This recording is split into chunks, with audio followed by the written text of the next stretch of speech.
إن المسلمين والمسلمات والمؤمنين والمؤمنات والقانتين والقانتات والصادقين والصادقات والصابرين والصابرات والخاشعين والخاشعات والمتصدقين والمتصدقات والصائمين والصائمات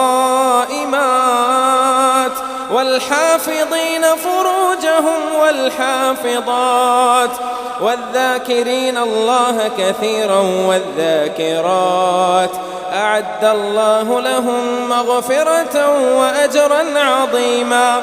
وما كان لمؤمن ولا مؤمنة إذا قضى الله ورسوله أمرا أن يكون لهم الخيرة من أمرهم ومن يعص الله ورسوله فقد ضل ضلالا مبينا.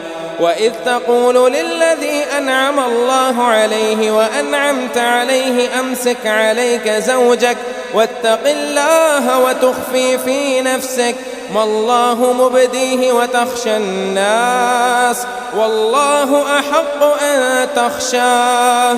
فلما قضى زيد منها وترى زوجناكها لكي لا يكون على المؤمنين حرج في أزواج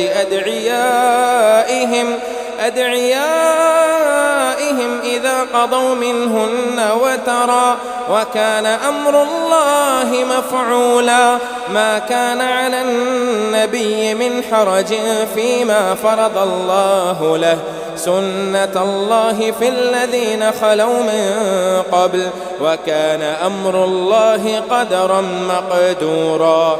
الذين يبلغون رسالات الله ويخشونه ولا يخشون أحدا إلا الله وكفى بالله حسيبا. ما كان محمد أبا أحد من رجالكم ولكن